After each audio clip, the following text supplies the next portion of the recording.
Assalamualaikum warahmatullahi wabarakatuh. Waalaikumsalam warahmatullahi wabarakatuh. Bismillahirrahmanirrahim. Alhamdulillahirabbil alamin. Wassalatu wassalamu ala sayyidina Muhammadin wa ala alihi washabbihi ajma'in. Amma ba'd. Kita lanjutkan madda faham sunnah. Qauluhu as-sirru fi i'tiadil muhadditsin fi naqdil mutun.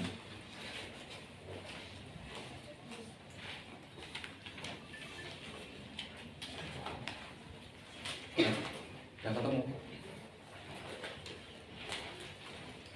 As-sirru fi i'tiadil muhadditsin fi naqdil mutun. Beda kitab. Iya. 43. Kalau yang PDF 43.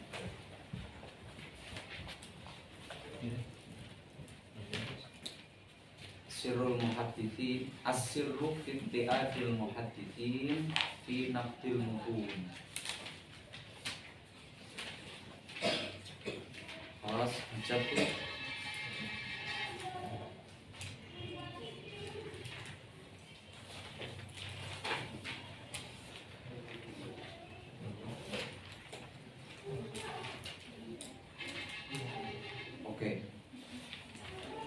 Dalam subjudul ini, Bismillahirrahmanirrahim, dalam subjudul ini mu'alif menjelaskan apa rahasia sir fi i'tiadil muhaddits. I'tiad itu tamahul, pelan-pelan.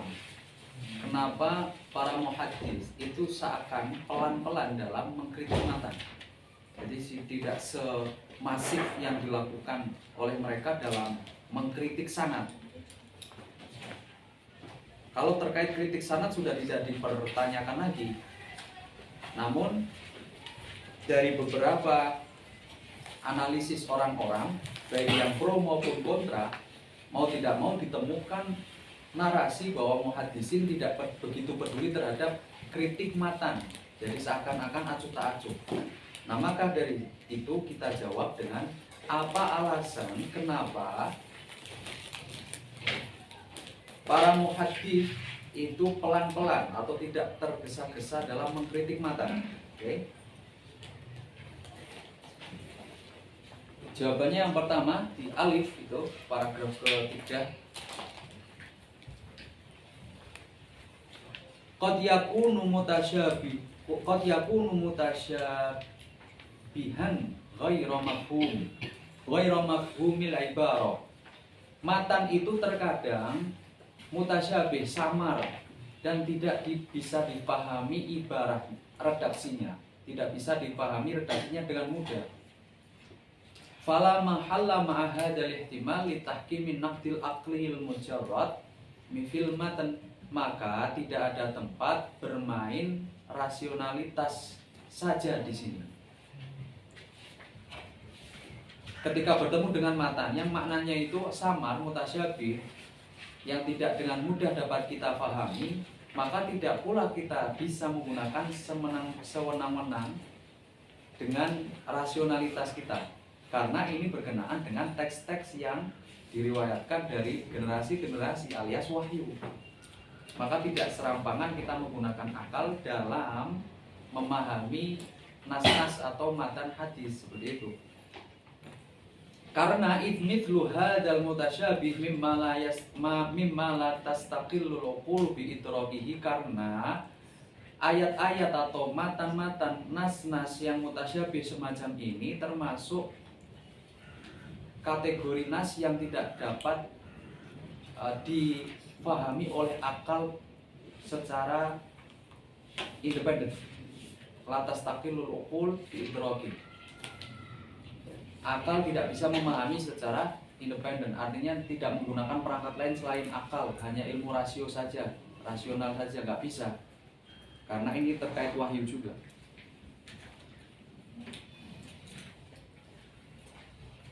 Itu alasan yang pertama. Mafhum ya, alasan pertama. Contoh ada Wala yudrokus, selanjutnya wala yudrokul muradu minhu illa minallahi ta'ala, maka tidak bisa dipahami apa yang dikehendaki oleh mata kecuali dari Allah wa an rasulihi, dan dari rasulnya al-muballighi yang menyampaikan dari Allah. Wal wajibu immal imanu bihi kama warada ma'a tafwidi ilmi haqiqatihi ilallah. Contohnya yang wajib ada maksud saya gini. Ketika bertemu dengan ayat-ayat, contohnya apa ya? Contohnya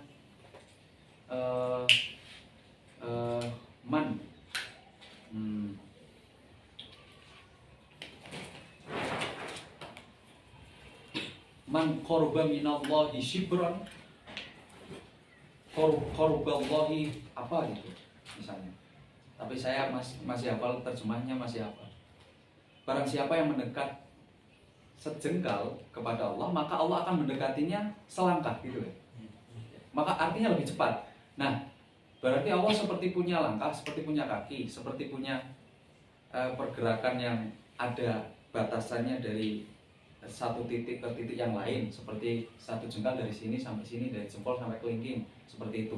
Nah, ayat-ayat yang seperti itu tidak bisa dipahami secara serampangan. Makanya ketika kita menemukan, kita menghadapi nas atau matan yang semacam itu, maka yang wajib wal wajibu imal imanu bi.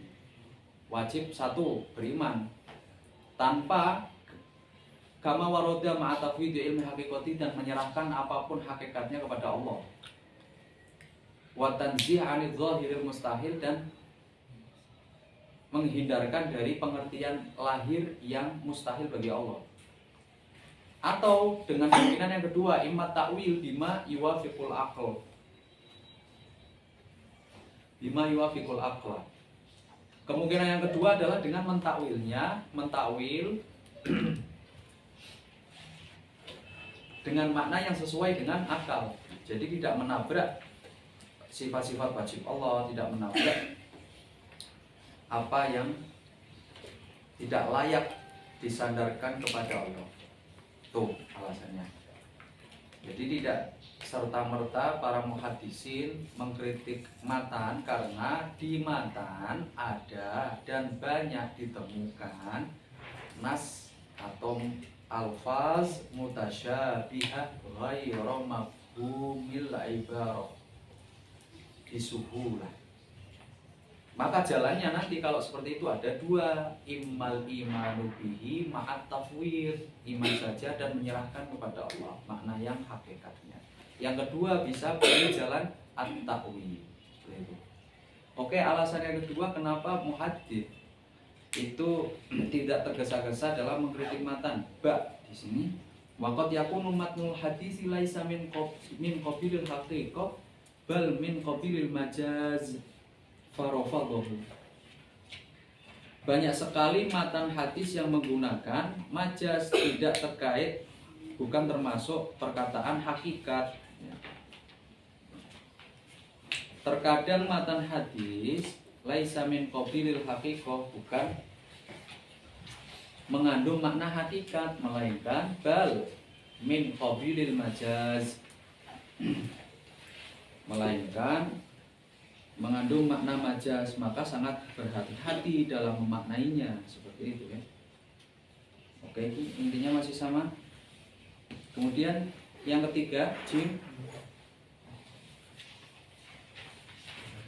waqad yakunu matnul hadisi min qabilil maghibati ka ahwalil qiyamati wal yaumil akhiri faraddaha tahkiman lil aqli biha wa bina'an ala qiyasil ghaib ala syahid faradduha yang tadi faradduha tahkiman lil aqli fiha wa bina'an ala qiyasil ghaib ala syahid laisa minal insaf. Terkadang matan hadis itu min qabilil maghibat. Apa maghibat? Barang-barang yang gaib, mengandung makna atau menerangkan tentang sesuatu yang bersifat gaib atau tidak kasat mata. Contoh, ke ahwalil kiamah, seperti situasi dan kondisi hari kiamat. Siapa yang tahu? Itu maghibat dan tidak akan bisa diketahui kecuali dengan jalur wahyu. Oleh karena itu faradduha, kalau kita menolak ayat-ayat semacam ini, matan-matan hadis yang berbicara tentang ahwalil qiyamah, tentang jannah, tentang nar, tentang maghribat yang lain, maka laisa bil insaf tahkimalil aqidah seterusnya itu namanya jumlah mu'taridhah. Khobarnya mana? Khobarnya laisa bil insaf, maka itu tidak insaf, tidak adil.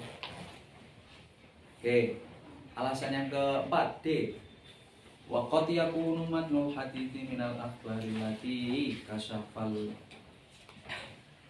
minal akhbar lati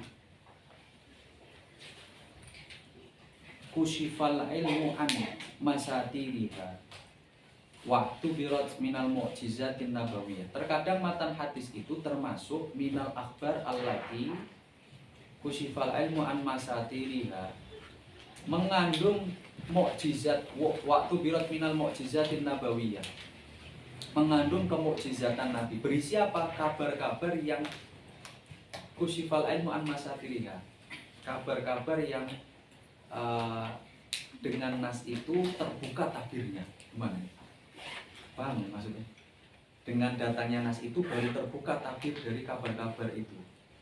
Informasi-informasi itu yang semula tertutup, kemudian datanglah kabar, dan datanglah hadis, datanglah matan, datanglah nas, membuka tabir sehingga informasi itu dapat terbuka. Maka yang demikian ini juga digolongkan waktu birat minal mu'jizatin nabawiyah, dianggap sebagai mukjizat kenabian. Itu intinya tuh suci gitu, nasnya banyak nas yang suci sehingga tidak serampangan. Nah, bisa dipahami ya apa alasan para muhaddits tidak tergesa-gesa dalam mengkritik matan. Yang pertama, banyak di matan ditemukan lafaz-lafaz yang mutasyabih.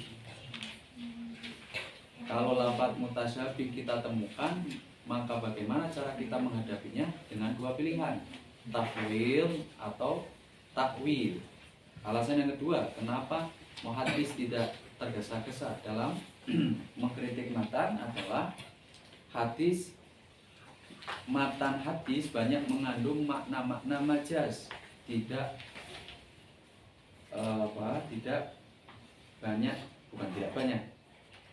tidak mengandung makna hakikat. Terkadang ditemukan matan yang mengandung makna majaz, tidak mengandung makna hakikat. Kemudian yang nomor 3, matan hadis berbicara mengenai hal-hal gaib, ya, hal-hal gaib. Hal-hal gaib jangan diasosiasikan penuh terhadap kuntilanak, pocong dan seterusnya. Tapi ada karena Indonesia itu mistis, jadi kalau berbicara gaib pasti larinya langsung ke yang takut pocong langsung pocong, yang takutnya kuntilanak langsung kuntilanak. Oke, lanjutkan dulu. Yang nomor 4. Nomor 4 ini mudahnya mukjizat. Mutunul hadis itu mu'tubirat minal mukjizatin nabawi.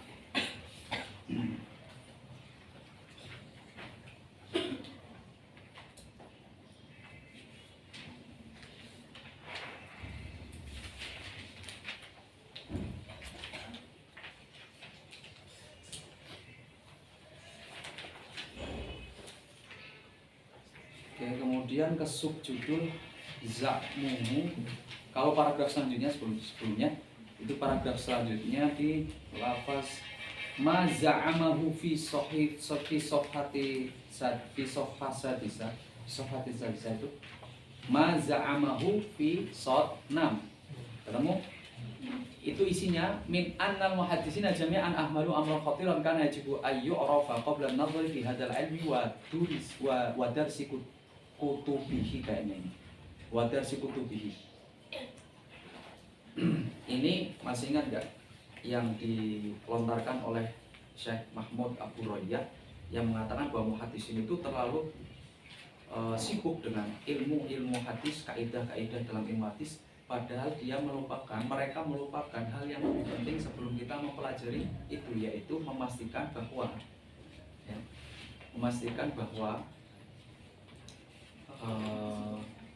apakah nas itu dinyatakan sahih atau tidak, seperti itu.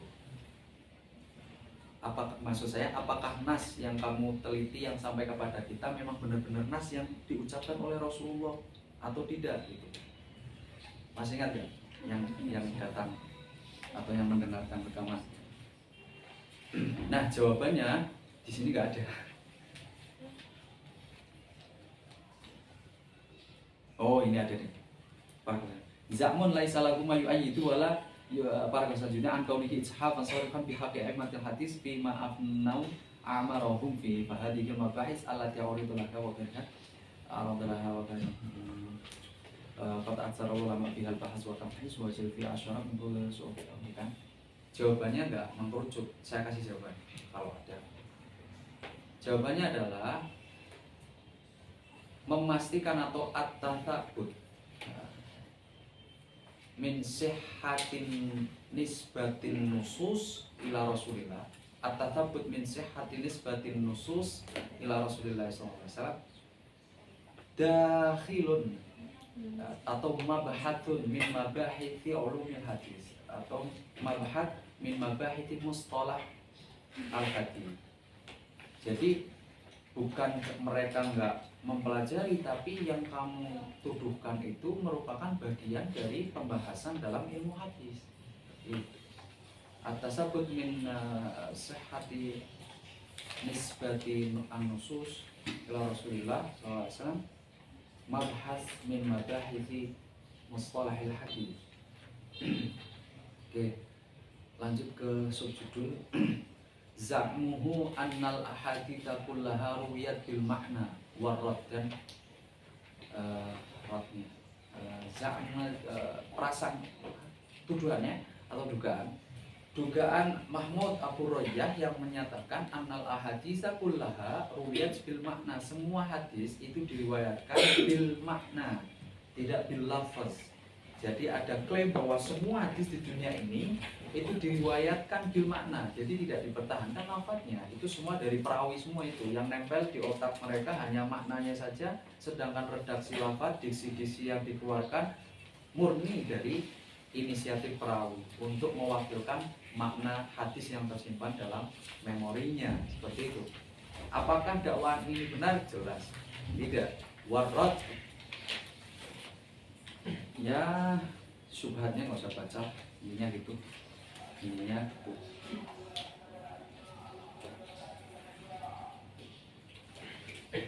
Di jawabannya di paragraf kedua, waqad balaghal mu'alliful ghayata fil mujazafati fil hukam, bahwa mu'allif, maksudnya mu'allif siapa? Mahmud Abu Royah itu telah mencapai pangkal ghayah, pol-polan, telah mencapai pangkal fil mujazafah. Mujazafah itu ambil resiko atau sembrono fil hukum, dalam menghukumi. Kok bisa mengatakan semua hadis itu diriwayatkan bil makna? Kok bisa? Jawabannya wa nahnu la naqul, kita tapi menjawabnya juga tidak mengatakan annal ahaditsa kullaha ruwiyat bi al-fadhiha. Kita juga tidak menyatakan bahwa semua hadis diriwayatkan bil lafzi. Tidak semua hadis diriwayatkan bil lafzi. Kita nggak pernah menyatakan semua hadis di dunia ini lafadznya 100% dari Rasul, nggak pernah dirubah sama sekali. Nah, itu siapa yang menyatakan seperti itu? Nggak ada. Kita nggak pernah ngomong kayak gitu. Wa kaifa waqad sabata anal qissatal wahidata awil waqi'ata ruwiyat bi alfadhin mukhtalifah. Nyatanya banyak sekali ditemukan kejadian satu atau cerita yang satu kemudian diriwayatkan ruwiyat bi alfadhin mukhtalifah dengan lafaz yang bermacam-macam. Wa in kana al makna wahid, dan sedangkan maknanya satu. Tapi kendati demikian, janganlah wala taqul, kamu menyatakan, tidak baik kamu mengatakan innal ahaditsa kullaha ruwiyat bil makna, semua hadis itu berarti diriwayatkan dengan makna. Yang enggak gitu juga, gitu loh maksudnya. Karena buktinya wa kaifa wa minal ahadisi mattafaqatir riwayatu ala lafdhiha, bagaimana bisa dikatakan semua hadis diriwayatkan bil makna, toh ditemukan minal ahadis banyak mattafaqat, hadis yang riwayatnya, ada hadis banyak riwayatnya, ittafaqat semuanya sepakat ala lafziha dengan lafaz yang sama. Banyak seperti itu.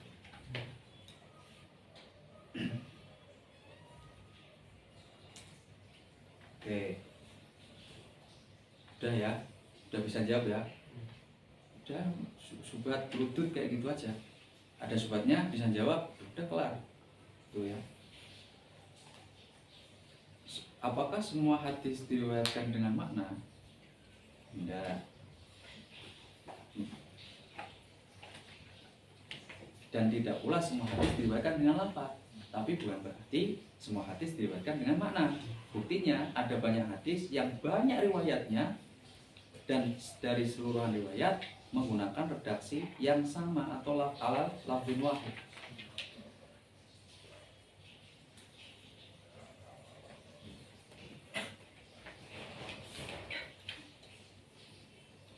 Contohnya banyak ya. Mau ambil apa? Tuh di paragraf-paragraf selanjutnya tuh contoh-contoh tuh.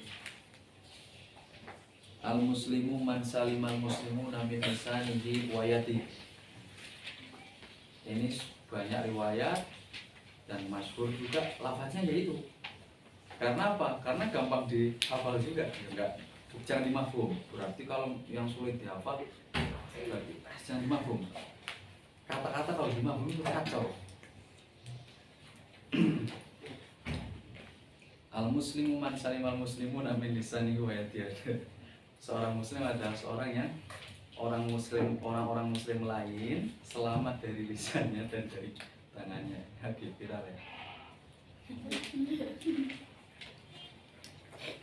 Al-mu'minu annasu kabil annasu kaibilimi adin la tajidu fiha rohilah. Orang itu seperti unta 100 yang enggak menemukan rohilah kemana arah tujuannya. Al-mu'minu lil mu'min kal bunyan syudu ba'duhu ba'dahu. Hadis-hadis yang sering kita dengar. Terus lanjut subtitul selanjutnya. Za'muhu an-nasababa fi tawaturil Qur'an. Urutannya masih sama ya? Ustaz, urutannya masih sama? Za'muhu an-nasababa fi tawaturil Qur'an. Apa nih maksudnya? Za'muhu an-nasababa fi tawaturil Qur'an. Oh. Za'muhu an-nasababa fi tawaturil Qur'an kitabatuhu warraddu alaih. Dugaan bahwa sebab dalam tawaturnya Quran adalah ditulisnya Quran. Jadi gini, sesuatu tawatur itu apa? Sesuatu yang diriwayatkan oleh banyak orang dengan jumlah yang secara adat, secara budaya mustahil melakukan koalisi kebohongan. Jumlahnya ada 100 orang misalnya, jumlahnya ada 50 orang, ini bisa beda-beda jumlahnya, tergantung faktor lain juga. Cuman yang paling mempengaruhi kira-kira jumlahnya. Kalau di lingkup mafia kayaknya ya jumlah 50 semuanya bisa memutarbalikan fakta atau berdusta dan skenario rekayasa yang lain. Cuman umumnya orang dengan jumlah semisal 10 ke atas, kalau mau bersepakat dusta itu kok kayaknya nggak mungkin. Apalagi mengenai nas-nas yang disandarkan kepada Rasul atau Allah. Itu namanya tawatur, dan nanti disandarkannya kepada amrun musyah, amrun hissi, kepada sesuatu yang dapat dirasakan oleh panca indera. Misalnya 10 orang meriwayatkan, katakanlah 20 ya, 20 orang meriwayatkan Al-Quran, lafaznya bisa didengar, amrun hissi bisa ditangkap oleh panca indera. 20 orang sampai ke bawahnya, generasi ke generasi, semuanya banyak orang mendengarkan Al-Quran. Nah itu maka proses periwayatan itu sampai kepada kita dinamakan riwayat yang mutawatirah, riwayat yang tawatur.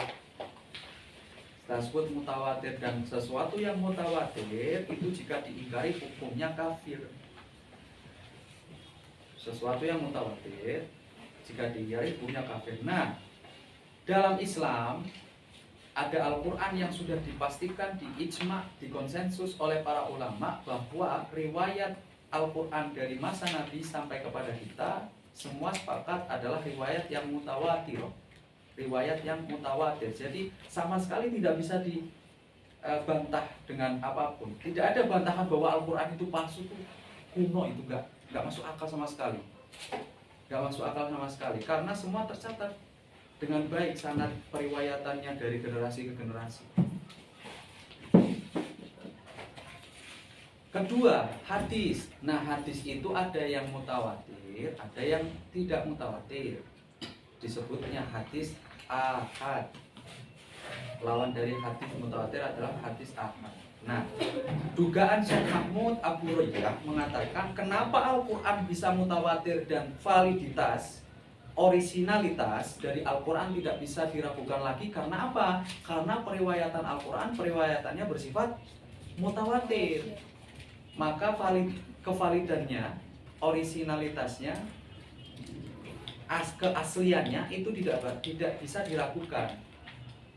Mengapa bisa Al-Quran diriwayatkan secara mutawatir? Karena kita batu gitu. Karena ditulis. Udah paham logikanya ini? Mau arahnya kemana? Arahnya sunnah itu nggak ditulis. Dari awal marrah baginda Nabi mengatakan oleh para sahabat tidak langsung ditulis secara masif. Oleh karena itu kevalidannya kita pertanyakan bisa dong. Nah kayak itu arahnya ke situ. Oleh karena itu beliau menganggap bahwa sebab kenapa Al-Quran itu tawatur, kalau tawatur nggak bisa digabungkan nih, karena kita batuhu, karena ditulis Al-Quran itu ya. Subhatnya udah mafhum? Oke. Itu kata-kata Fisohah 10. Walau annal hadisatu minafi asli Nabi sallallahu alaihi wasallam kama tu minal Qur'an wa takhadalahu wa tukhidalahu min wasail taharri wa tiqqati matukhidalil Qur'ani laja aqul mutawatiron kadzalik. Jika seandainya hadis Nabi itu ditadwin pada masa Rasul sebagaimana ditadwin, dikodifikasi, dicatat, dikumpulkannya Al-Quran dan di waktu kita dalam masa elit tahari kemudian dipakai metode-metode tahari itu apa ya, meneliti ya, hati-hati secara seksama diteliti ya, memfilter gitu maksudnya, wadikoh dan detail mata dalil Quran aja aku mutawatir, maka semua hadis bahkan bakal bersifat mutawatir. Tapi walamma tafa muslimun nabi biha dari ikhtilafas syadid dari akhir maqal. Ini itulah. Udah bisa jawab belum? Kalau dilontarkan jawab syubhat seperti itu udah bisa jawab belum? Udah ya? Oke, kita lanjut. Syubhat selanjutnya. Udah bisa belum?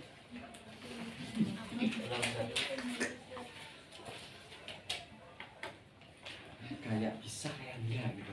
Mungkin bingung.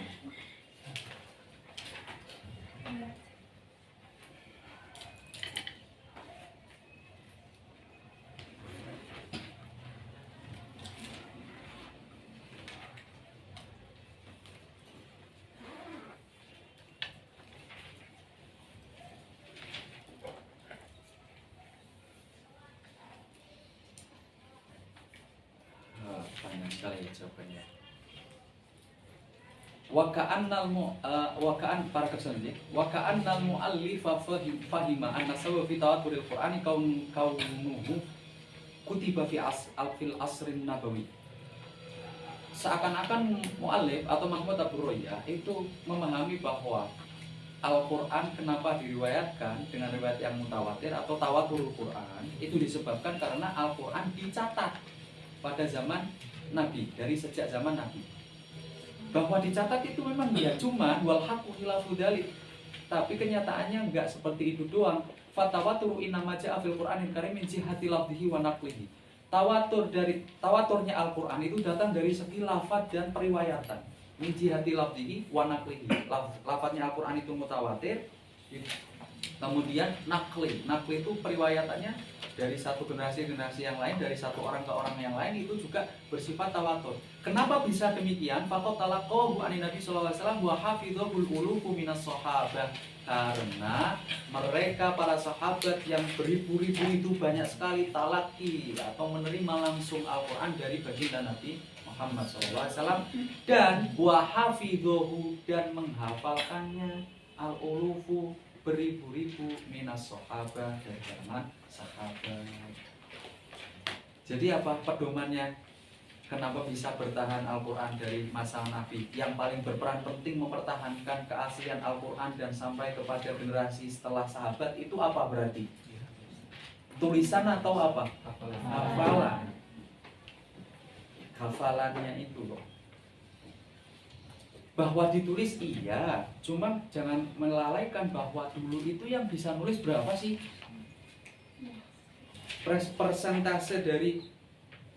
Persentase antara orang yang bisa nulis dan yang nggak bisa nulis itu banyak yang mana?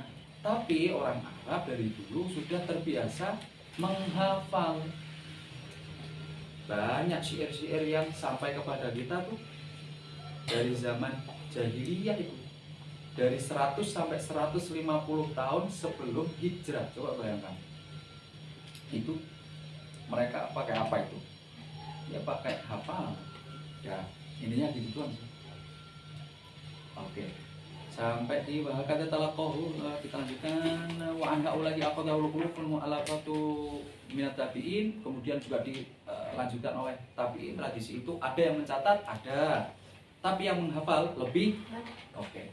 Wa hakada talaqahul adatul katsirul ladina yathbutu bihi mutawaturu anil adadil katsir hatta wasala ilaina mutawatiron wa sayastamirru kadzalika hatta yarithallahu al-ardha wa man 'alaiha. Nah, ini kata kuncinya.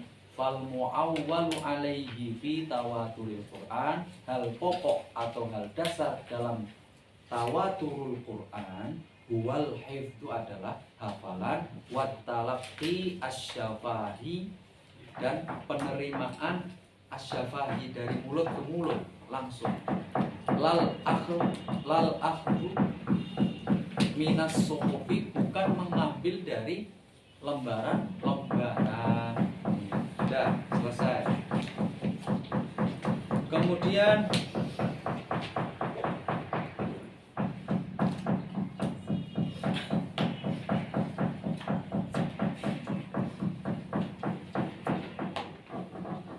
syubhat selanjutnya adalah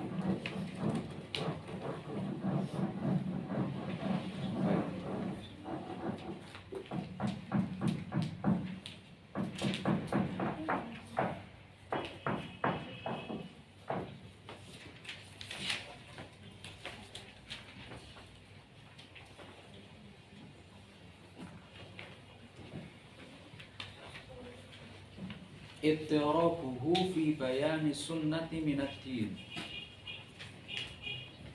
Apa ini maksudnya? Ittirabuhu punya kemana ya? Ya kalau nggak tahu bilang nggak tahu ya. Kalau nggak tahu bilang nggak tahu, jangan gengsi. Nggak ada yang buruk dari ketidaktahuan. Yang buruk dari tidak ketahuan adalah bicara. Itu robuhu fi bayani dzakara, kita baca dulu ya. Dzakara fi safhat 17 annahum ja'alus sunnatal qauliyata fid darajati. Dakwaan Mahmud Abu Rayyah mengatakan bahwa annahum, para muhaddis, ja'alus sunnah al qauliyah, menjadikan sunnah qauliyah fit darajati tsaniyah, di posisi kedua, awid darajati tsalisa, atau posisi ketiga minadin, dari bagian agama. Jadi enggak primer gitu ya. Wa annaha talil Qur'an wa annaha talal Qur'an wa annaha talil Qur'an fil martabah, dan tentu saja di bawah Al-Quran, setelah Al-Quran. Kemudian waba'da asturin qol, kemudian di beberapa baris selanjutnya beliau melanjutkan perkataannya wa amal ladzi huwa fit darajati tsaniyah minatin fa huwa sunnatul amaliyah. Dan yang menjadi pedoman di derajat kedua atau posisi kedua dalam agama adalah as-sunnah al-amaliyah, adalah sunnah amaliyah. Wa mafhumuhu, apa yang dimaksud sunnah amaliyah? Anna sunnatal qauliyah wa mafhumata anna as-sunnatal qauliyah laisat fit darajati tsaniyah wa la nadri ma man sya'atu hadzal litrab wa adam subut ala ra'yin hatta khalafa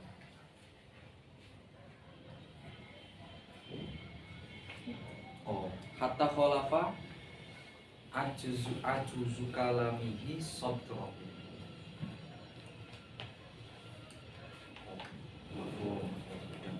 Ini bukan syubhat, ini nyerang kepada Syekh Mahmud Abu-Roya. Itirabuhu apa ya? Kekacauan Mahmud Abu-Roya. Itirabuhu itu maksudnya kekacauan Mahmud Abu-Roya fi bayani sunnati minad-din, ketika atau dalam menjelaskan sunnah dalam Islam. Makna sunnah atau kedudukan sunnah dalam Islam itu bagaimana dijelaskan oleh Mahmud Abu-Roya, nggak jelas gitu. Udah dijelaskan tapi nggak jelas. Kata beliau sunnah qauliyah nomor 2 atau nomor 3 deh. Kemudian tapi yang nomor 2 jadinya sunnah amaliyah. Nah itulah kira-kira. Jadi yang nomor 2 apa? Ya nomor 2 ya semua lah. Nggak tahu. Paham nggak? Nggak paham. Sunnah amaliyah apa juga nggak tahu, karena mungkin nggak kita baca komplit ya kitabnya sunnah amaliyah apa. Intinya di sini mengatakan sunnah qauliyah nomor 2, terus di akhir-akhir mengatakan yang nomor 2 adalah sunnah amaliyah, berarti sunnah fi'liyah. Sunnah amaliyah itu sunnah fi'liyah. Kalau fa'alan Nabi itu namanya sunnah fi'liyah, tapi qaulan Nabi sunnah qauliyah. Qauliyah sama fi'liyah kuatan mana kayak gitu. Kata di awal Mahmud Abu-Roya mengatakan yang nomor 2 berarti setelah Al-Quran. Nomor 1 Quran, nomor 2 sunnah qauliyah. Tapi di akhir mengatakan oh enggak ding,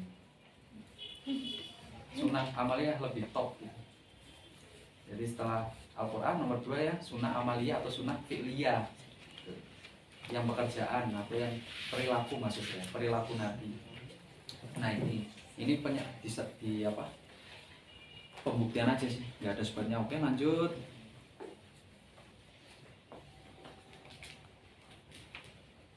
Ini tuh bantahan terhadap kitab ternyata.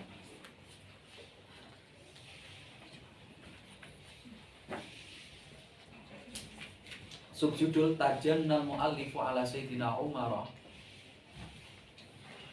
Tajannal mu'allifu ala Sayyidina Umar. Umaro itu mamnu minas sharaf atau enggak? Umaro atau Umarin? Umaro mamnu minas sharaf berarti ya. Ada enggak pendapat yang mengatakan Umar itu bukan mamnu minas sharaf tapi munsorif, bisa ditanwin jadi ala Sayyidina Umarin? Ada enggak? Kasih wawu Amr bukan Umar. Yang saya tanyakan Umar dibaca tanwin. Umarun, Umaron, Umarin. Saya enggak? Kalau ada yang bisa jawab, saya kasih hadiah deh. Waduh, terlalu kecil kalau 20 pon. Saya masukkan lagi deh. Roinal Islam. Intermezzo ya.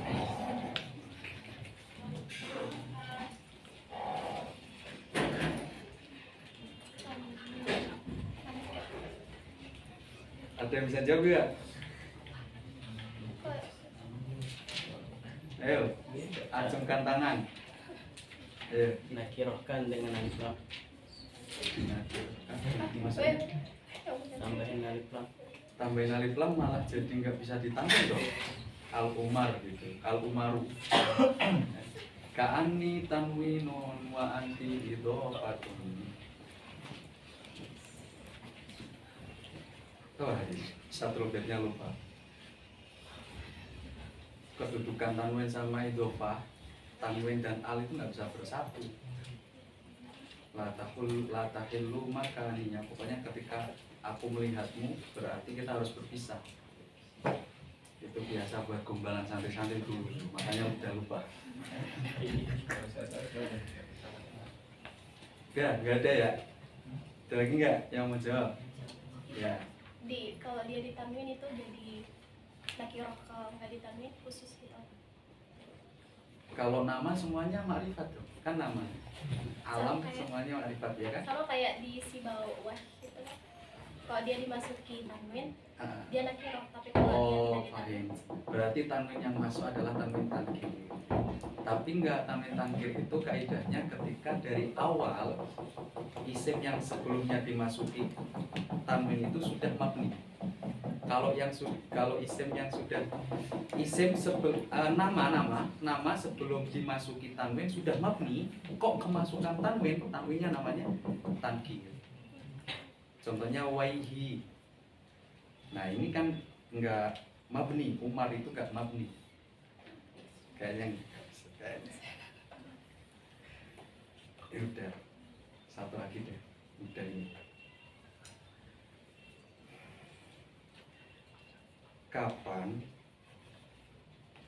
Kapan saja disunnahkannya raf'ul yadaini fis shalah. Udah nanti. Kapan saja disunnahkan mengangkat kedua tangan, Indra Syafi'i ya, mengangkat kedua tangan ketika sholat. Ada 5 tempat. Ada 4 tempat. 1, Takbiratul ihram, 2, qabla ruku, qabla ruku, 2, dua, iya. ba'da ruku, 3, ba'da tasyahud awal. pada tasyahud awal. Nanti habis ini saya kasih hadiah. Betul jawabannya. Takbiratul ihram sebelum ruku, menuju ruku tuh bangun dari ruku alias iktidal. Nah yang keempat biasanya nggak disadari orang. Yang keempat itu bukan setiap bangun dari rakaat terus raf'ul yadain, tapi ketika bangun dari tahiyat awal, tasyahud awal. Entah tasyahud awalnya itu makmum masbuk atau pokoknya kalau kamu tasyahud awal, bangun dari tasyahud awal, raf'ul yadain, bismillahirrahmanirrahim, alhamdulillahirabbil alamin, baru baca Fatihah. Bukan kalau rakaat pertama misalnya kan langsung berdiri, nggak ada tahiyat awal, nggak ada tasyahud awal, terus langsung raf'ul yadain, enggak itu nggak sunnah. Malah itu menjadi gerakan yang dihitung. Artinya berapa gerakan? 2 gerakan. Kalau tambah gini berarti batal lah. Ini udah batal berarti. Enggak juga sih, enggak tahu sih. Ada tiga gerakan berturut-turut kan berarti. Paham? Oke. Jadi saya kasih hadiah itu. Mas, siapa masnya namanya? Siapa? Ishak. Oke. Tapi mudah ya, pertanyaan yang itu mudah banget gitu ya, 10 pon. terus jawabannya Umar gimana sih? Oh jawabannya Umar, masih pada kepo ya. Kepo ternyata. Jadi Umar itu yang masyhur. Tadi nggak katam-katam. Umar itu yang masyhur mamnu minas sharaf. Jadi dibaca Umaru, Umaro, Umaro, Rofa Umaru, Nasab Umaro, Majrur atau Jar Umaro juga. Kenapa mamnu minas sharaf? Karena ada 2 ilah. Yang satu alamiyah, yang satu adil. Kalau nggak pakai lughah masyhurah atau yang qaul masyhur, ada yang membaca lafaz atau nama Umar dengan ditanwin. Kenapa ditanwin? Karena dia termasuk jamak dari umrah. Umrah jamaknya Umarun. Umrah jamaknya Umarun. Contoh apa contohnya? Syubhah jamaknya syubahun atau syubuhat, tapi bisa dibaca syubahun, termasuk umroh. dibaca Umarun. Jadi orang yang namanya Umarun adalah alam mangkul, alam nama yang diambil dari jamaknya Umar. Seperti itu jawabannya. Itu 100 pon itu tadi kalau yang itu bobotnya. Kalau bisa jawab. Oke, lanjut. Jadi ingat-ingat ya, sholat itu takbiratul ihram penting, tapi banyak yang nggak sadar. Bukan disepelekan, bukan. Yang melakukan juga nggak menyepelekan, kok enggak sama sekali. Nggak sadar.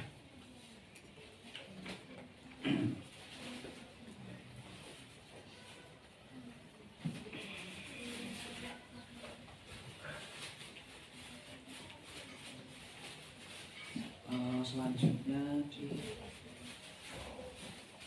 tajannal mu'allifu ya. Tajannal mu'allifu ala sayyidina Umar annahu habasa ba'dhas sahabati bisa babi riwayatil hadis. Tajanna itu menuduh dosa, menuduh melakukan dosa. Jadi mu'allif atau Muhammad Abu Royah menuduh Sayyidina Umar melakukan dosa. Kenapa? Karena habasa ba'dhas sahabati bisa babi riwayatil hadis. Menahan, memenjarakan sebagian sahabat. Kenapa? Karena meriwayatkan hadis. Sebagian sahabat diketahui atau ketahuan, maksud saya ketahuan oleh Sayyidina Umar meriwayatkan hadis. Oleh Sayyidina Umar dipenjara, masuk penjara. Itu tuduhannya semacam itu.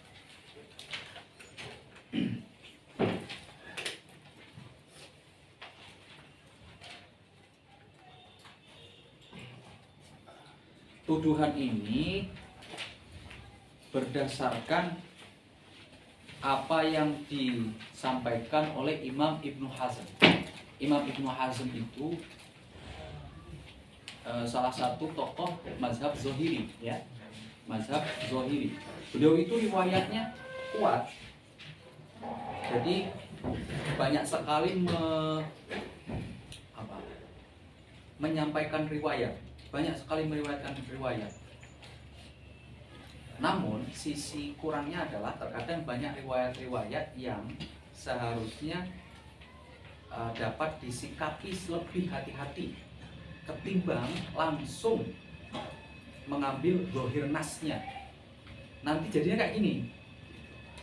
Di paragraf ketiga, wa ilaika ma dzakarahu Ibnu Hazmin fil ahkam. Al-Ihkam kayaknya. Ihkamul Ahkam punya Ibnu Hazm kalau tidak salah. Wallah. Warawa an Umar. Ibnu Hazm menyebutkan dalam kitab Ahkam, warawa an Umar annahu habasa ibn Mas'ud. Sayyidina Umar memenjarakan Abdullah bin Mas'ud. Kenapa dipenjarakan? Min ajlil hadisi anin Nabi SAW, karena meriwayatkan hadis dari Nabi. Kemudian ada siapa lagi yang dipenjarakan oleh Sayyidina Umar? Menurut riwayat ini ada wa Abad Darda dan Abu Darda, wa Abadarring dan Abu Dar al-Ghifar.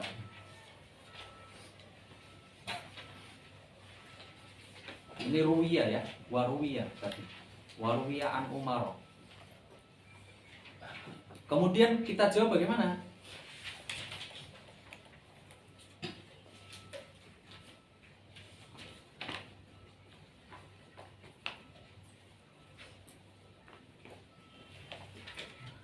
Kita jawab mudah saja nih jawabnya.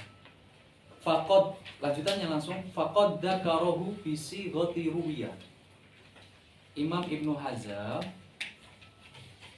menyebutkan lafaz sighahnya dengan ruwiyah.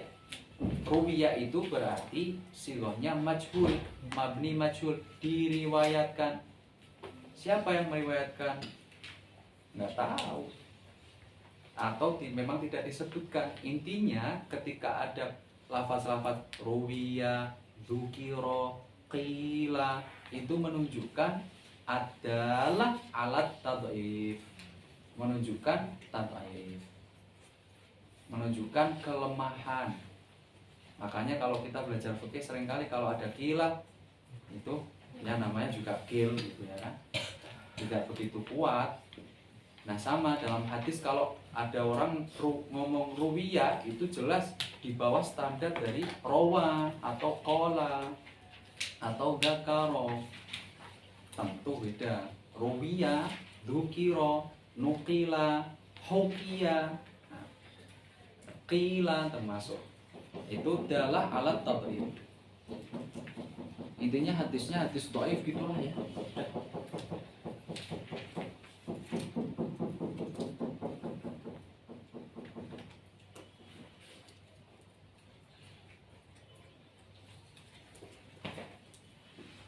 Ini nggak keluar nih, man. Logikanya gini, kenapa di Mahmud Abu Roya itu memahami hadis Sayyidina Umar memenjarakan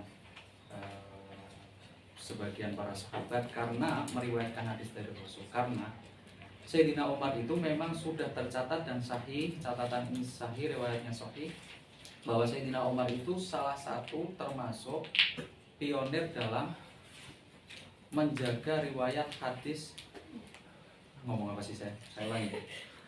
Bahwa Sayyidina Umar itu termasuk orang yang paling berhati-hati dalam meriwayatkan hadis, bahkan mempopulerkan atau mengajak sahabat lain untuk berhati-hati dalam meriwayatkan hadis. Namanya, istilahnya adalah at-tatsabbut fi riwayatil hadis atau fi qabulil hadis wa riwayati, fi tahammulil hadis wa adai.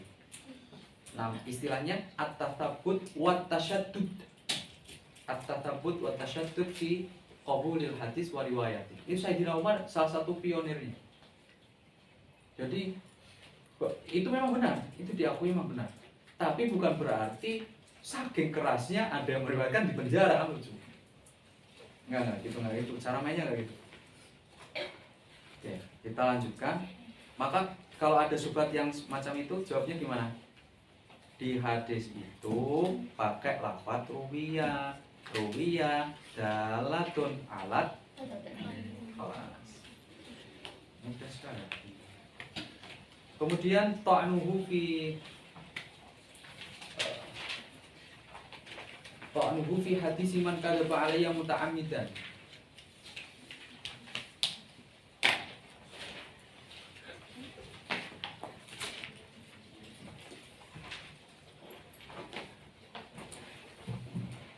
Tuduhan Mahmud Abu Roya dalam hadis man kadzaba alayya muta'ammidan.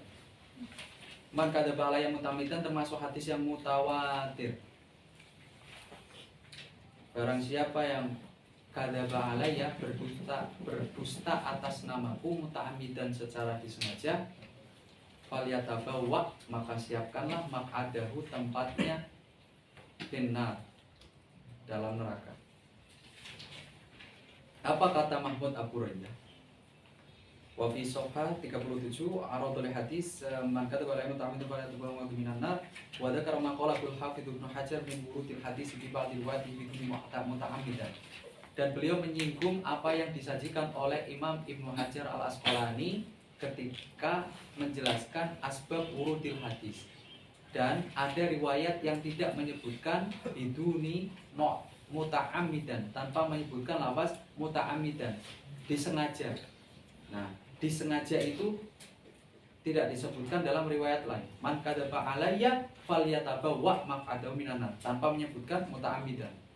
Jadi maknanya siapa yang berdusta atas namaku masuk neraka, pasti masuk neraka. Entah disengaja atau tidak disengaja. Bahaya. Wa fi ba'dihha wa fi ba'dihha bi dzikriha fi shahihaini wa ghairihima. Di riwayat yang lain menyebutkan lafaz muta'ammidan.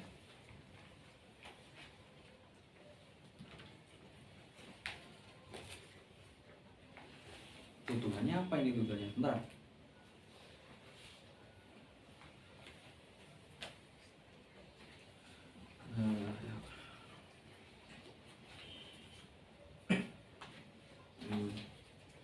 Oke, ini tuduhannya. Kemudian tuduhannya tuh gini. Terus kita lanjutkan. Wa fi ba'dhi bi dzikriha fi sahih wa ghairiha tsumma qala walakin man haqqaqa an-nadhara wa ab'ada an-naj'ata fi matarihil bahsi yajidu anna riwayat as-sahih hatta allati ja'at an kibari sahabati wa minhum salah satu minal khulafa'ir rasyidin fihi tilka wal kalimah muta'ammidan wa kullu di lubbin yastaba'idu ayyakuna nabi sallallahu alaihi wasallam qad nataqa biha wa la'alla hadhihi lafdhata qad tasallalat ila hadhihi hadis. Nah ini wa la'alla hadhihi lafdhata qad tasallalat ila hadzal hadis. Mungkin lafaz muta'ammidan ini menyusup kota salalat, menyusup ila hadal hadis, kepada hadis ini. Dari mana dia menyusup? Min tariqil idrajil ma'ruf indal ulama, karena ditambahkan oleh para perawi gitu. Supaya apa? Liyasu gobiha alladina yadau liyusawwi gobiha alladina yadauna al-haditha ala rasulillah hisbatan, supaya membolehkan, yusawwi membolehkan orang-orang yadauna yang memalsukan hadis ala rasulillah atas nama rasul, hisbatan karena hisbah, karena apa ya, ibadah. Hisbah man shoma Ramadan imanan wahtisaban, barang siapa yang berpuasa imanan karena iman, wahtisaban dan karena keikhlasannya, karena ibadahnya. Hisbah di sini ibadah atau keikhlasan, artinya motivasinya untuk mendekatkan orang supaya lebih dekat kepada agama, lebih rajin menjalankan syariat dengan cara membuat hadis palsu gitu loh maksudnya. Supaya kita bisa punya legalitas. Nah, itu legalitas. Kayaknya bukan, kamu enggak tahu. Supaya kita punya legalisir ya.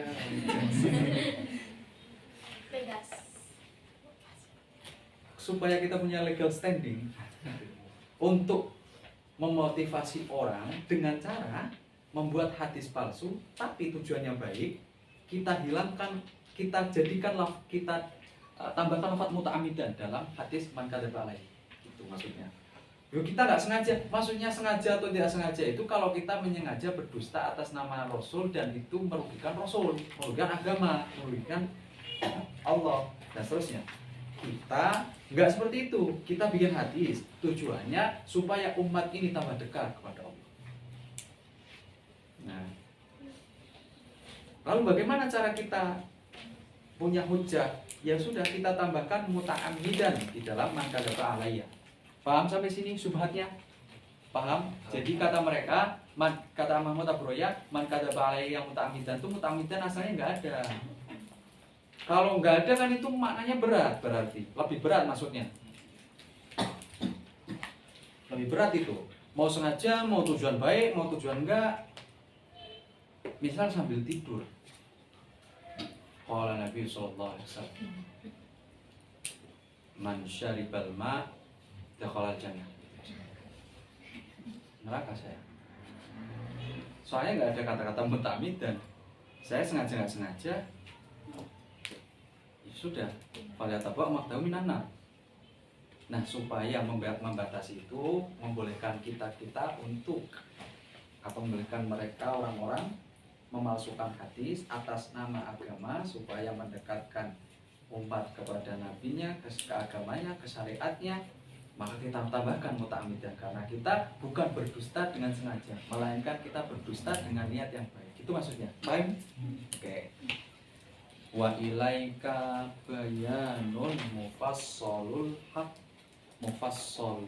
Wa ilaika bayanun mufassilun al-haqqa fi hada. Wa ilaika bayanun mufassilun al-haqqa bisa, mufassilul haqqi bisa.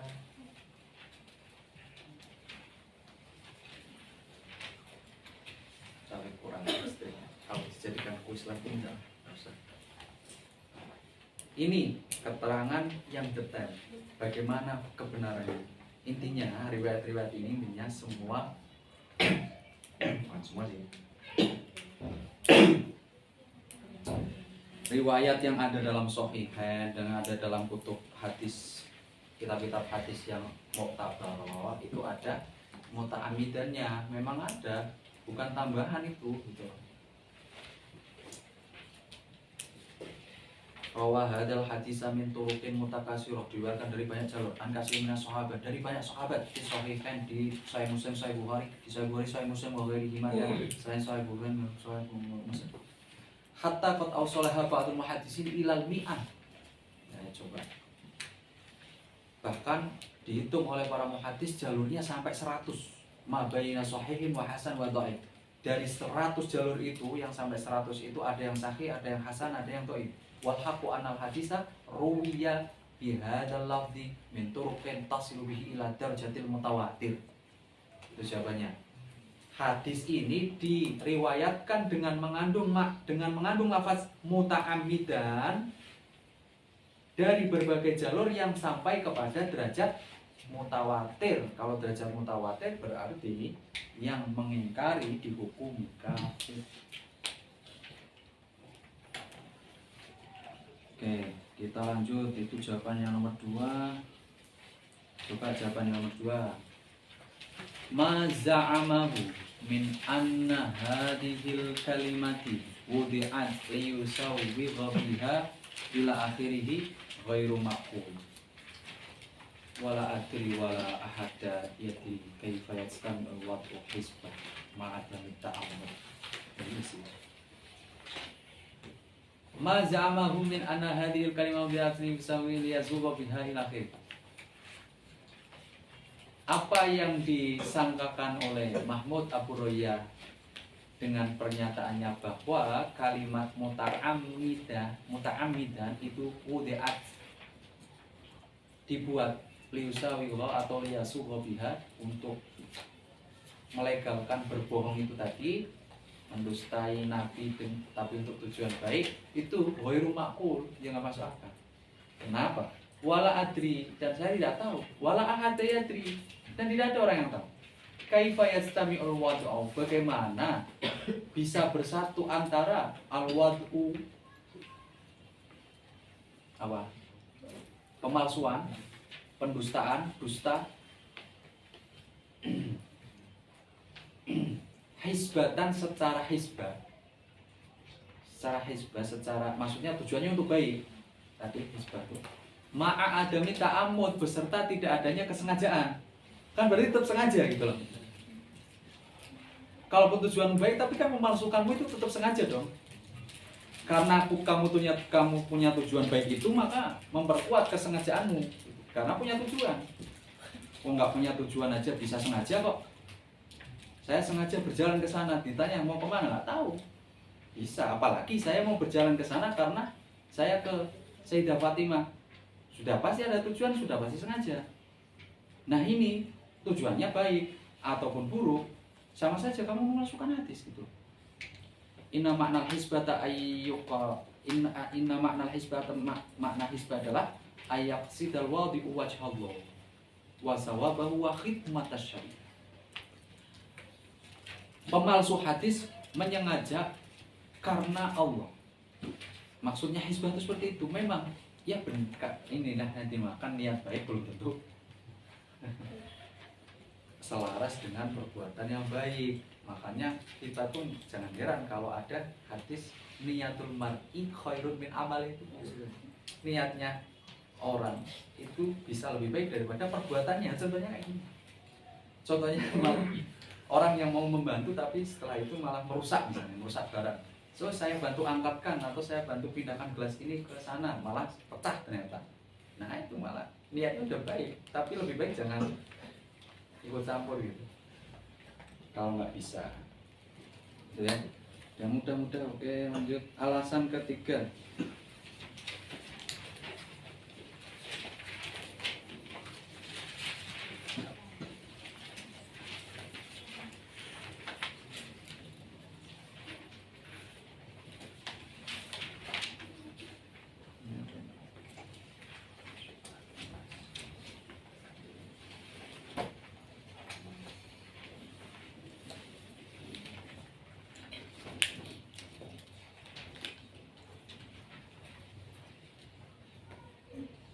Sebentar ya.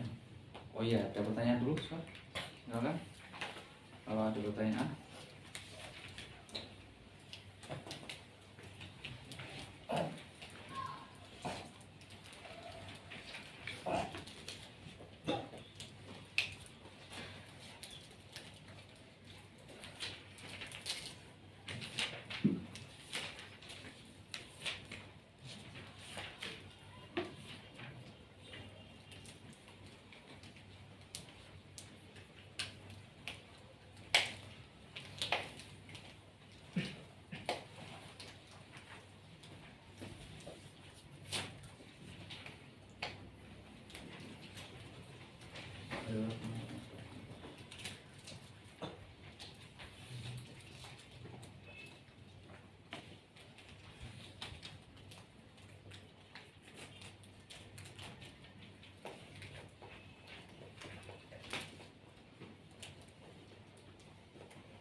Oke, kita ke subjudul hadits tasyahud laftirobati.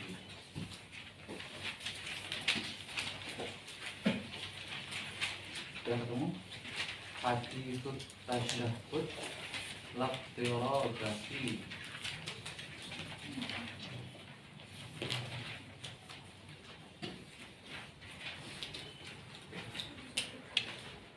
Ya? Sebelumnya ada judul riwayat dulu yang sudah didorong alaihi.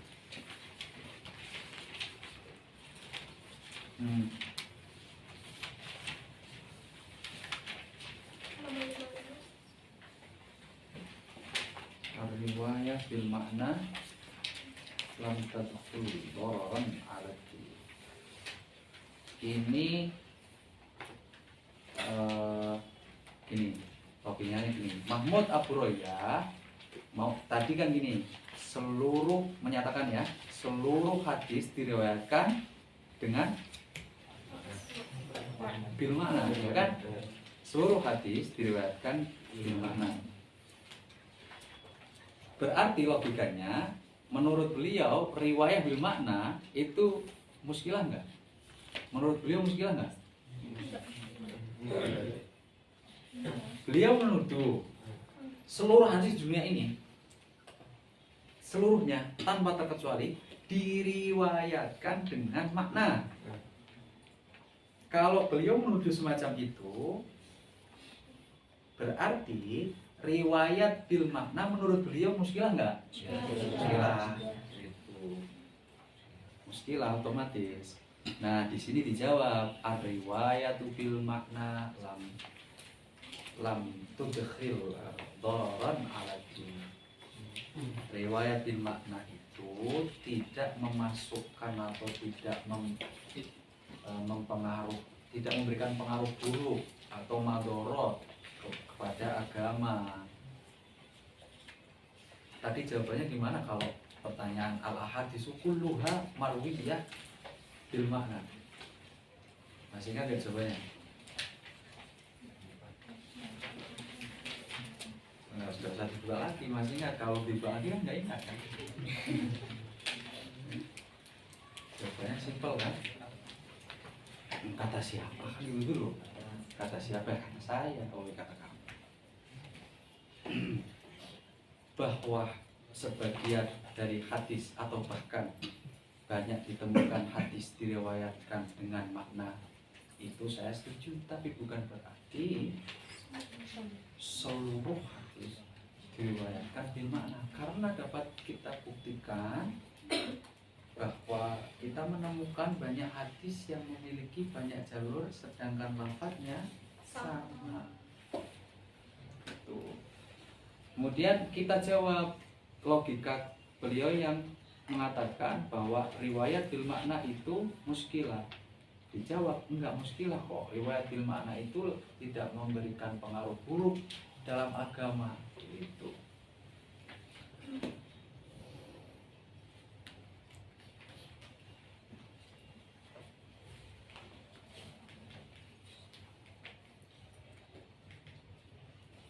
Oke, ini paragraf 1 cuman kayak gitu doang.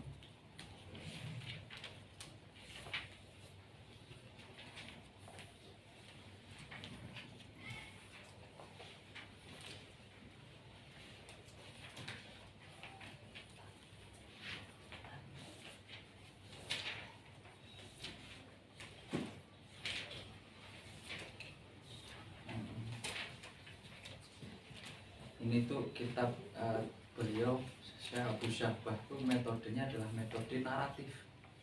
Jadi kalau menjual buku panjang menceritakan gitu. Jadi harus sabar baca runtutannya.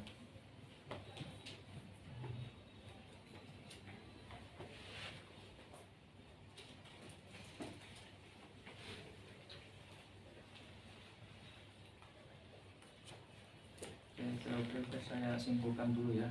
Saya baca bentar.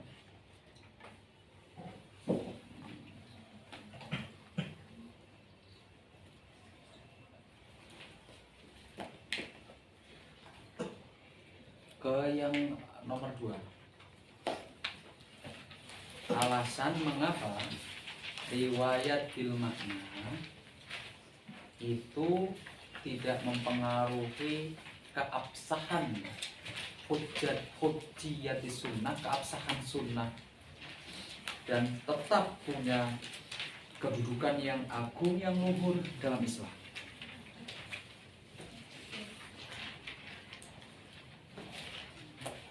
Ketemu belum? Ini beberapa baris setelahnya doang kok. Halaman selanjutnya nomor 2, inna hadhil ahkam al-jaizah, inna hadhil ahkam al-jaizah innama tasduru amman ghafala anil awamil diniyatin nafsiyah wal khuluqiyah atau wal khuluqiyah allati tasaffa biha arwatu minas sahabah. Ketemu kan? Oh belum. Nah di mana? Nomor 2-nya hilang. Nomor 2-nya hilang. Berarti 1 sama 3 gitu. Iya, 1 sama 3. Ini yang baik ini. Yang baik. Dari yang lain jelek. Mafhum itu sulit. Jangan dimafhum. Kata-kata jangan dimafhum. Ini yang baik. Oh berarti yang itu buruk kan gitu. Jangan dimafhum. Kata-kata itu jangan dimafhum. Sulit kok. Kamu sekarang kok ganteng ya, oh berarti saya dulu jelek. Jangan dimafhum, kata-kata jangan dimafhum. Kamu sekarang kok nggak bau ketek ya, dari dulu saya bau ketek. Jangan dimafhum, kata-kata itu jangan dimafhum. Kalau tumben nggak bau ketek, nah itu udah jelas. Tapi kalau kamu sekarang nggak bau ketek, berarti saya dulu bau ketek. Nah, belum tentu. Jangan dimafhum. Mafhum itu kacau, mafhum mukhalafah. Ya, kalau dalam usul fiqh namanya mafhum mukhalafah. Itu perkhilafan para ulama apakah mafhum mukhalafah dapat dijadikan alat istinbat. Banyak yang cenderung mengatakan bahwa mafhum mukhalafah itu ghair mu'tabar. Tidak dipakai, sangat dimafhum, rusak. Kata-kata kalau dimafhum rusak.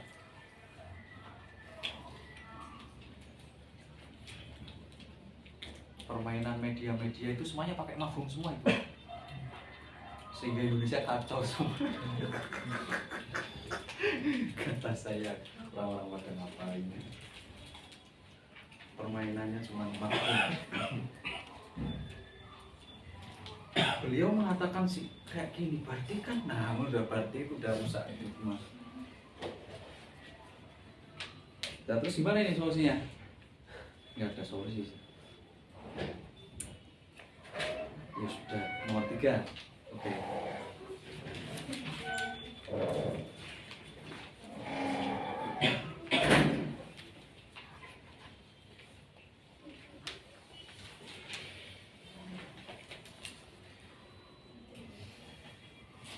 Soalnya yang nomor 2, kalau yang nomor 3 jawabannya pakai riwayat. sulit ngapalin riwayat. Yang nomor 2 itu jawabannya gini. Intinya ya, yang nomor 2 ya, intinya. Kenapa begitu risau terhadap riwayat bil makna? Apakah sebegitu tidak percayanya engkau terhadap para periwayat hadis sehingga menuduh mereka jika meriwayatkan bil makna maka makna yang tersampaikan bisa berubah? Nyatanya dari zaman para sahabat, para tabi'in dan tabi'it tabi'in, kemudian atba'ut tabi'in adalah masa-masa banyak ditemukannya orang-orang dengan kecerdasan tingkat dewa. Mereka itu Arabun khulas, mereka itu orang-orang Arab yang murni orang Arab. Yang kalau berbicara itu, kalau mendengarkan bahasanya ya sudah, tidak bertanya lagi ini maksudnya apa. Bukan mereka bisa bahasa Arab karena belajar, tapi mereka memang benar-benar tumbuh dan hidup di lingkungan orang-orang yang bahasa Arabnya masih khulas, masih murni sampai 150 tahun. Sampai 150 tahun Hijriah. Bahasa Arab itu masih murni dan orang-orang asli Arab masih punya intuisi yang tajam dan kesadaran terhadap bahasa yang memang benar-benar indah, yang baik. Kemudian dari periwayat-periwayat yang pertama yang cerdas itu tadi, kemudian apa tidak lihat para akhlak mereka itu? Masa mereka memalsukan hadis? Kalaupun memalsukan, ya memang banyak hadis-hadis palsu, tapi pemalsunya itu pasti kedetek kok. Nanti hadis-hadis produksinya itu kedetek kok. Hadis-hadis palsunya ini, pemalsunya ini dalam catatan sejarah itu kedetek kok semuanya. Intinya gitu yang nomor 2. Bahasa Arabnya gimana ya? Pikir sendiri. Ya gitulah intinya. Yang nomor. Tapi mudah kan? Dicerna masuk kan? Mafhum kan? Sahabat tuh orang Arab pulas, orang Arab yang paham bahasa Arab, yang mengerti bagaimana cara memilih diksi yang tepat untuk menyampaikan makna ini, gitu loh. Saya menyampaikan makna duduk. Saya ingin menyampaikan makna jatuh dari posisi berdiri ke belakang. Karena saya orang Jawa, geblak. Gitu. Kalau saya orang luar Jawa yang belajar bahasa Jawa, maka saya seperti kesulitan lah ya. Seperti mengatakan jatuh dari berdiri posisinya ke belakang, sulit. Gitu. Nah mereka itu orang gitulah contohnya. Kamu paham lah pasti. Saya dengan mudah mengatakan bahwa kalau jatuh dari posisi berdiri atau duduk, kemudian jatuhnya ke depan bukan ke belakang, namanya bukan geblak tapi jelunguk. Nah itu saya bisa memilih diksi-diksi itu karena saya asli orang Jawa. Nah mereka itu maknanya yang tersimpan di sini jangan dikhawatirkan ketika menyampaikan dengan diksi lain terus maknanya berubah. Mereka orang Arab asli. Yang jangan disamakan dengan orang pinter bahasa Arab zaman sekarang.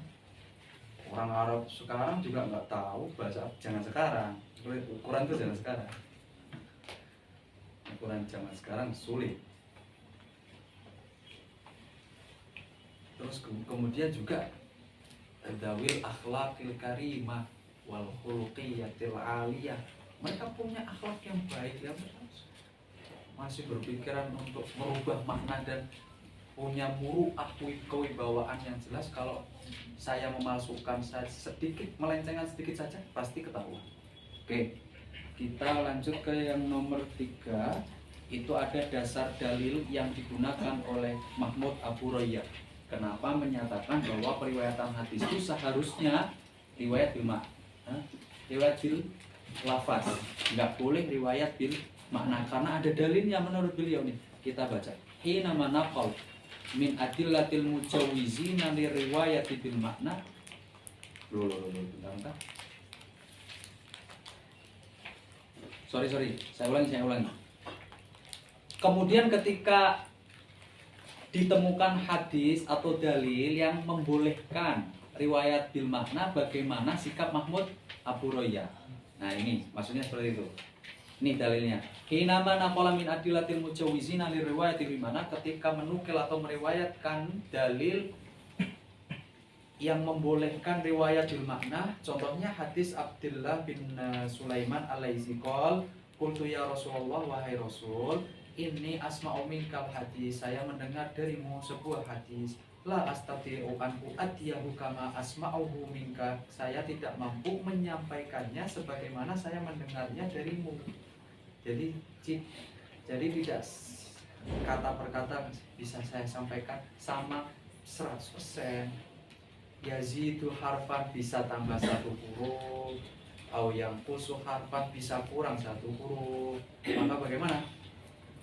Faqal idza lam tuhillu haraman wa lam tuharrimu halalan. Baginda Nabi nih, jika atau ketika tidak menghalalkan yang haram, walam tuharrimu halalan, dan tidak mengharamkan yang halal, wa asobtumul makna, dan maknanya juga benar, fala ba's, maka tidak mengapa. Nah ini kan berarti hadis dalil untuk apa? Bolehnya meriwayatkan bil makna. Kemudian bagaimana sikap Mahmud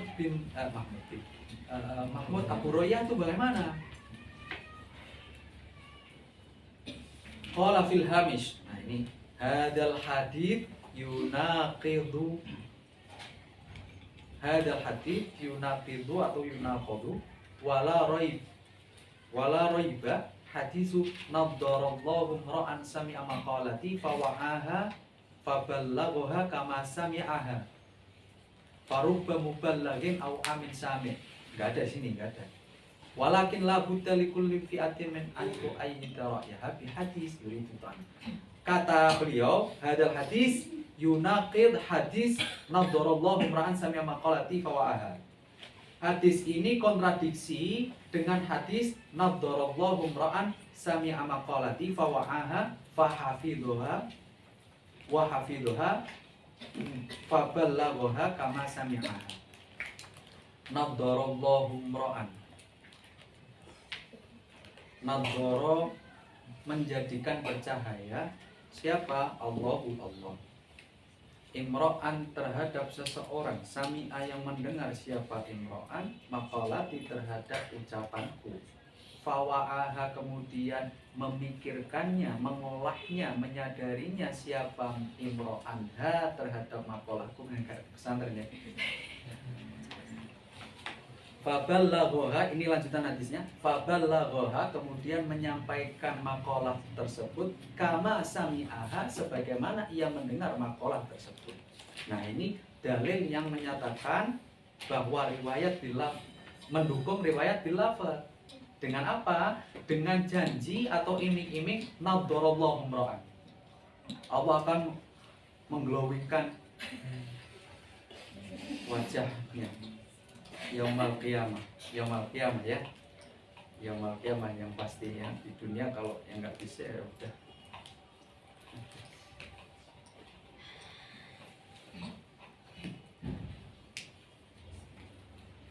Tuh ya. Terus bagaimana sikapnya kalau dibenturkan kayak gini? Dibenturkan kayak gini bagaimana? Hadis yang naddarallahu ra'an itu hadis yang mu'ayyidun, yang mengukuhkan riwayat bil lafaz. Tentu riwayat bil lafaz aula, lebih utama daripada riwayat bil makna, tetapi bukan berarti menutup dan tidak memperbolehkan riwayat bil makna, karena ada hadis lain juga yang disampaikan sebelumnya sebagai dalil bolehnya meriwayatkan hadis bil makna. Fala ba'sa, selagi tidak merubah hukum, selagi maknanya cocok, ya sudah lanjut. Dan gitu doang.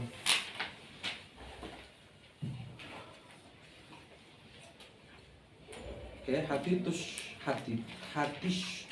hadithut tasyahud la turaba fihi. Hadis tasyahud itu diriwayatkan dari banyak sahabat. Lafaznya beda-beda. Nah, ini yang diserang. Ini yang dijadikan celah oleh Abu Hurairah. Sudah ketemu?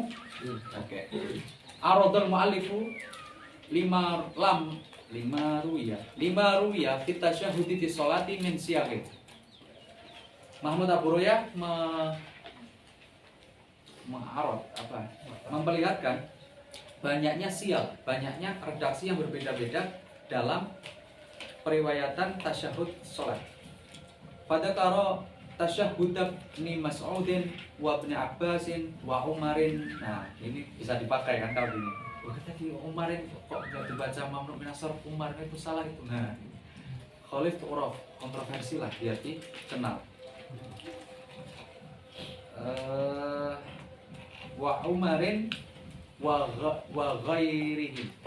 Ya standar aja lah, standar. Wa Umaro wa ghairihim. Sumakol. Ini komentarnya. Banyak sekali para sahabat yang meriwayatkan tasyahud dan redaksinya berbeda-beda. Hadhihi tasyahudatun samani. Ini ada 8 tasyahud nih. Waradat anis sahabah waradat anis sahabah, semuanya datang dari sahabat. Wa qad ikhtalafa al-fadwa, lafaznya beda-beda. Walau annaha kanat minal ahaditsil qauliyatil lati ruwiyat bil makna laqulna asa. Seandainya hadis tasyahud itu merupakan hadis qauliyah, hadis qauli yang qalan Nabi ya, allati ruwiyat bil makna, yang diriwayatkan bil makna, laqulna asa, maka kami mengatakan bisa saja. Tapi walakinnaha minal a'malil mutawatiratil lati, tapi lafaz-lafaz tasyahud itu merupakan bagian dari amal yang mutawatir, perilaku yang mutawatir. Allati kana yu'addiha kullu sahabiyyin marratin katsiratan kulla yaumin, yang ditunaikan oleh para sahabat setiap harinya banyak, berulang kali, gitu loh. Agak masuk ya. Ini dilakukan oleh para sahabat dalam satu hari bisa berkali-kali, bahkan lebih dari 5 kali tasyahud. Sudah pastilah. Ada tasyahud awal, ada tasyahud akhir, belum sunnah-sunnah, salat sunnah. Lah kok bisa beda-beda yang sampai kepada kita tasyahudnya? Itu bagaimana? Gimana ya?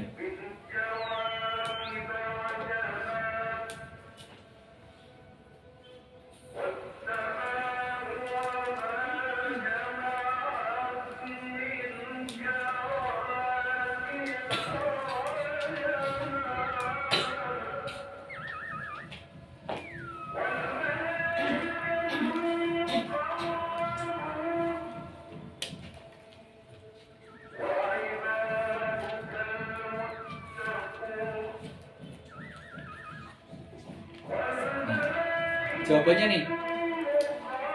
Jawabannya di baris nomor 1, 2, 3, 4, 5. Baris nomor 5.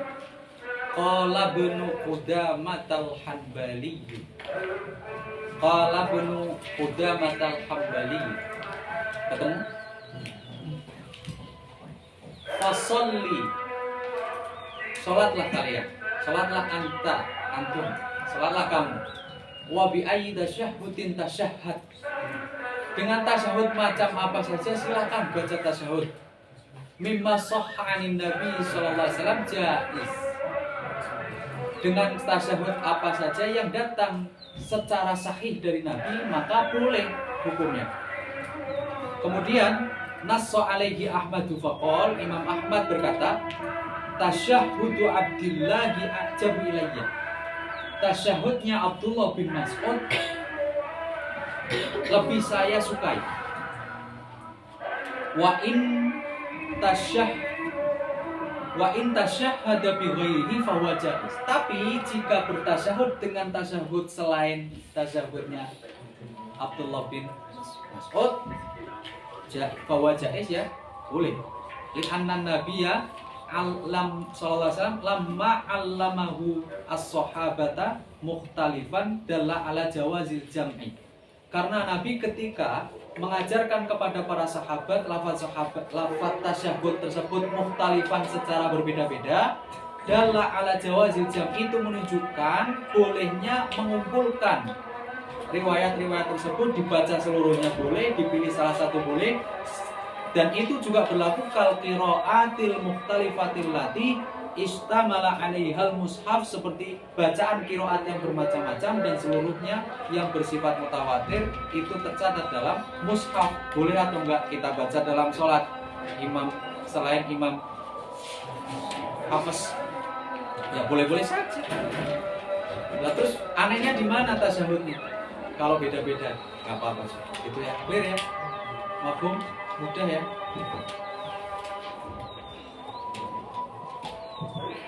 Udah selesai ya.